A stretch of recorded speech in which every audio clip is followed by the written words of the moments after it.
There are moments in life when the weight feels unbearable, when nothing seems to move in your favor, and when your heart whispers, "Why me?" But let me tell you something today. God has not forgotten you. His delay is not denial, and His timing is always perfect.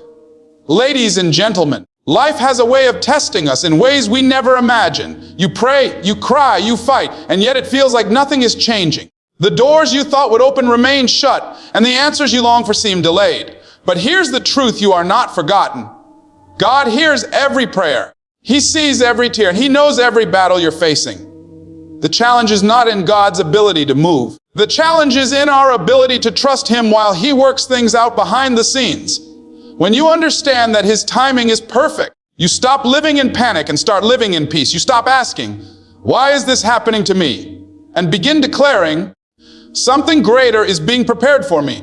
Because sometimes God withholds what you think you want so He can give you what you truly need. Sometimes He closes doors, not to punish you, but to protect you. And if you dare to trust Him, even when it doesn't make sense, you'll look back one day and say, "It had to happen this way."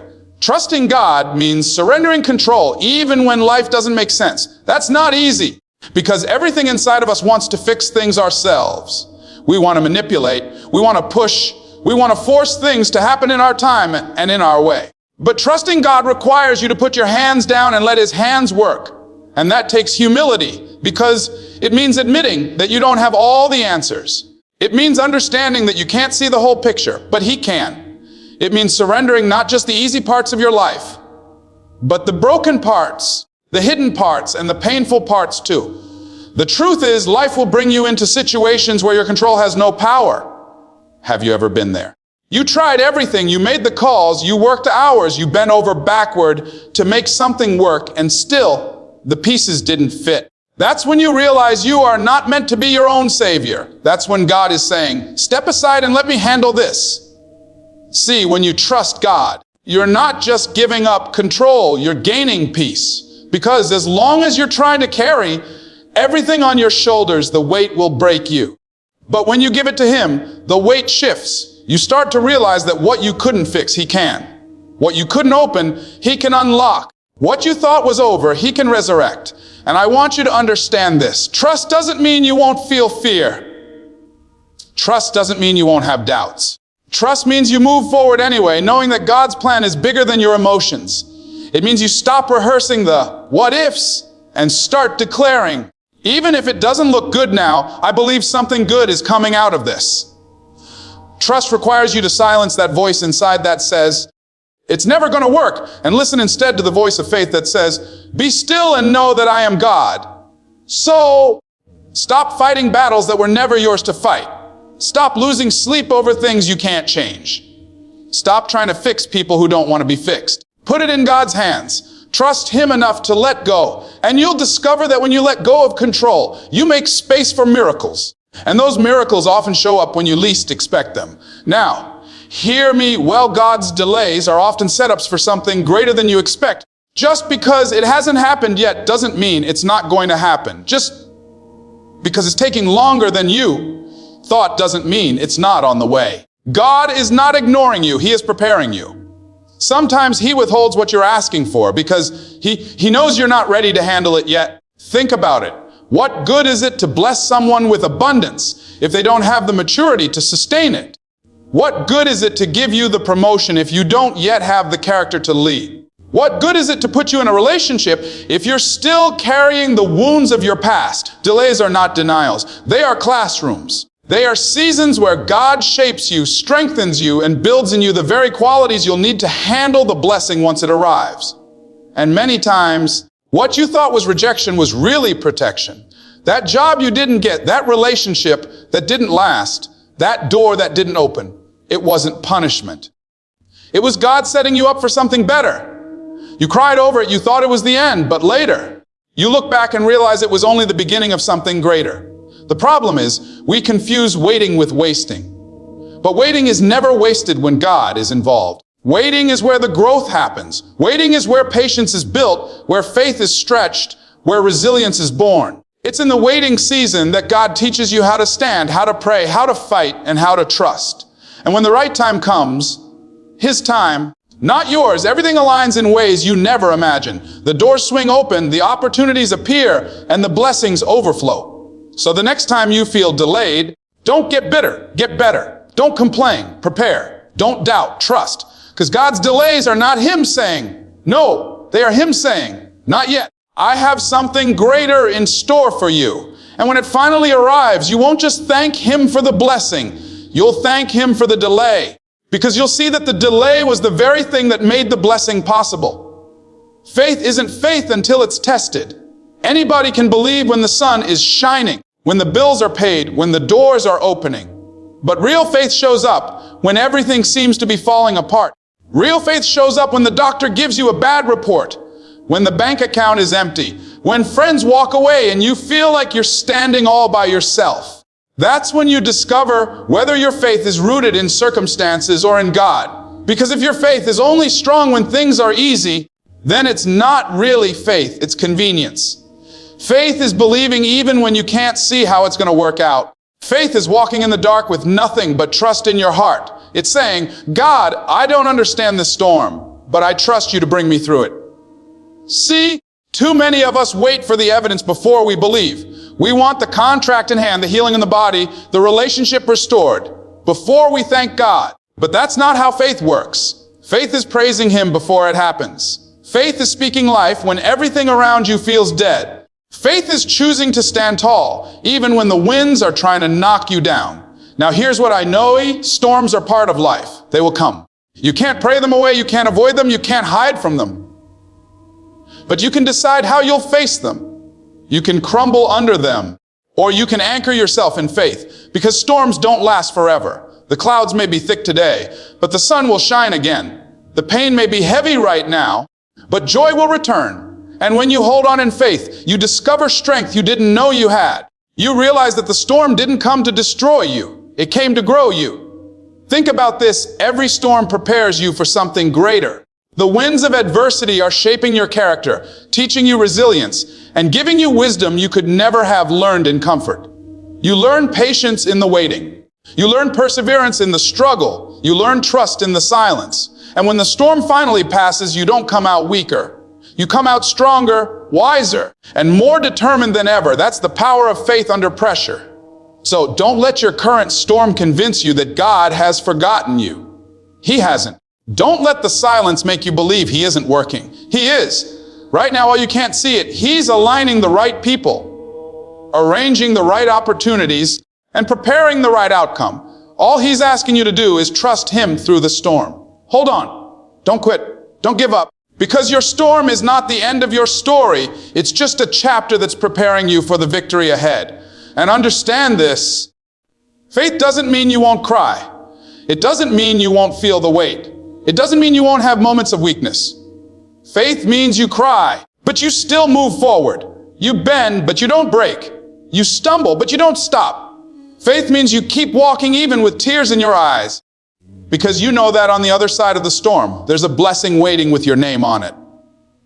Now let's talk about patience, because patience is one of the hardest lessons you'll ever learn. We live in a world of instant everything, instant messages, instant results, instant gratification. We want it fast, we want it now, and we want it our way. But God doesn't work on our timeline. He works on His, and His timing is always perfect. The problem is, His timing rarely matches ours, and that's where frustration creeps in. That's where doubt whispers, maybe it's not going to happen. That's where fear tells you, you're wasting your time. But patience isn't passive. Patience is not sitting around doing nothing while you wait. Patience is active faith. It's preparing while you wait.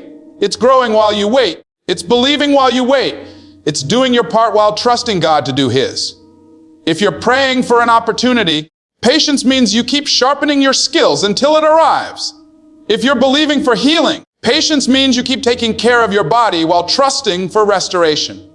If you're waiting for the right relationship, patience means you work on becoming the best version of yourself so you're ready when it comes. Patience is what separates those who quit too soon from those who experience the breakthrough. Because the truth is, many people give up right before the blessing arrives. They get tired of waiting, they lose hope, and they walk away. And what they didn't realize was that they were one prayer away, one step away, one day away from seeing everything change. That's why you can't quit. That's why you have to stay patient. Because when God's time comes, no one can stop it. The door will open, the opportunity will appear, the breakthrough will happen, and it will be worth every tear, every sacrifice, every delay. And here's the beauty of patience. It teaches you to trust the process. It reminds you that the waiting season is not wasted. It's working in you. It's stretching you, molding you, preparing you for the blessing. And when it finally comes, you won't just appreciate the gift, you'll value the journey. You'll understand that the waiting wasn't punishment, it was preparation. So don't rush the process. Don't despise the delay. Don't curse the waiting season. Embrace it. Use it. Grow in it. Because patience is not about how long you wait. It's about how you wait. Do you wait with bitterness or do you wait with faith? Do you wait with fear or do you wait with hope? Do you wait empty-handed or do you prepare as if the blessing is already on the way? Patience says, I don't have it yet, but I believe it's coming. Patience says, the door is still closed, but I know it will open at the right time. Patience says, I may not be there yet, but I'm closer today than I was yesterday. That's the power of patience.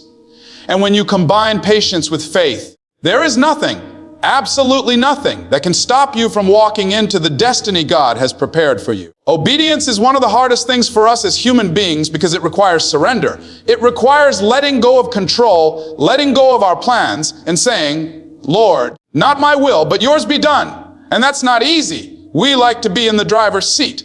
We like to call the shots, make the decisions, and determine how things will unfold. But obedience asks us to trust the one who sees the whole picture when we can only see a small piece. Obedience asks us to take a step even when we don't understand the path. There will be times when God will ask you to do something that doesn't make sense.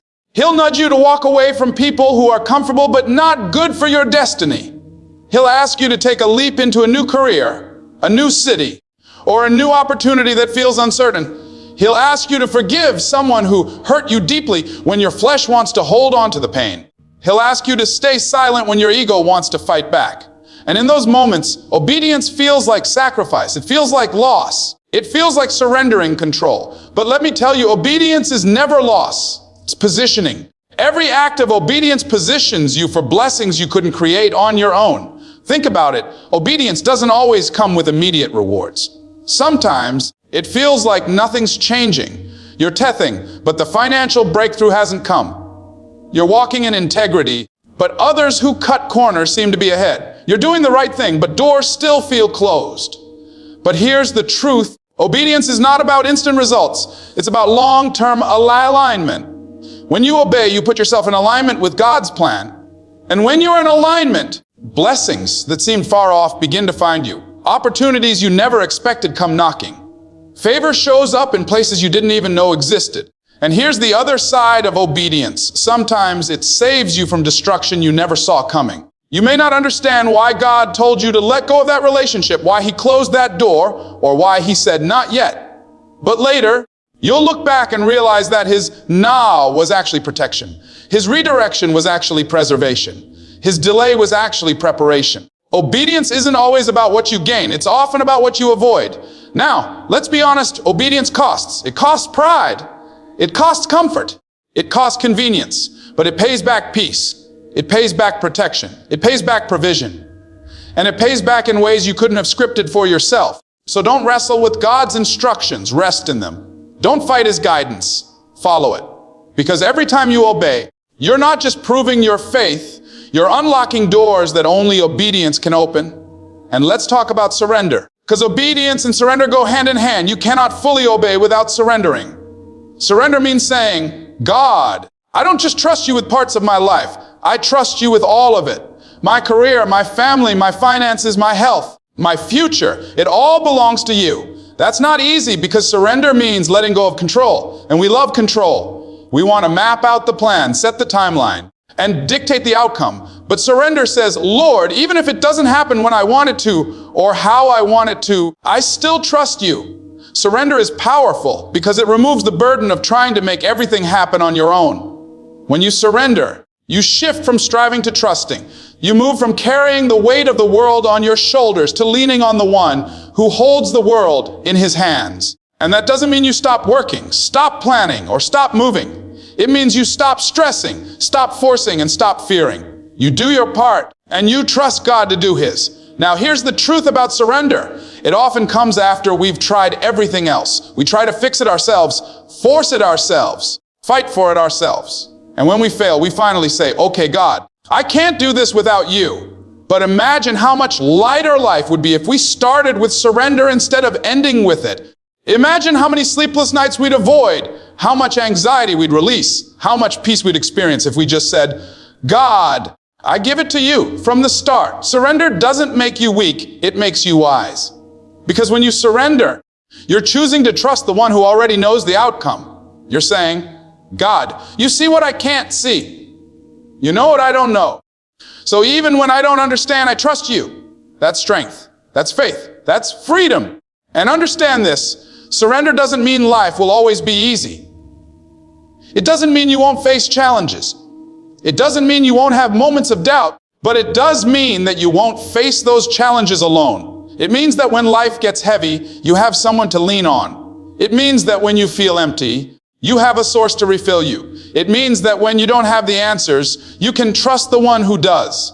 Surrender transforms how you live. Instead of living stressed, you live secure. Instead of living anxious, you live anchored. Instead of living fearful, you live faithful. And that's the power of surrender. It gives you peace in the middle of uncertainty, joy in the middle of trials, and strength in the middle of weakness.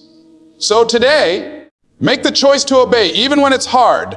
Make the choice to surrender even when it's uncomfortable. Because obedience unlocks doors and surrender keeps you at peace. And when you combine obedience with surrender, you position yourself for a life that's not only blessed, but unstoppable. Here's the powerful conclusion for your full speech, written in the same fire, filled Les Brown, style delivery without mentioning him. There comes a point in your life when you must decide whose voice you will follow. Your fear, your doubts, or the God who has already written victory into your story. You've heard it today, trust His timing because it's always perfect. Wait with faith because the delay is not denial. Hold on to hope because breakthroughs are built in silence. Walk in obedience even when it's hard, and surrender completely because that's where peace lies. Your problems may look bigger than you, but they are never bigger than God. Your circumstances may look like they're closing in on you, but His hand is still guiding you. You may feel like you're in the middle of a storm, but storms don't last forever. The sun always comes back. So stop stressing, stop panicking, stop doubting, and start trusting. Lift your head, straighten your back, and declare, God's got this. He's working on my behalf. He's moving behind the scenes. Because the truth is, He never left you. He never abandoned you. He has been shaping you, stretching you, and preparing you for what He already has in store. Don't quit before the blessing comes.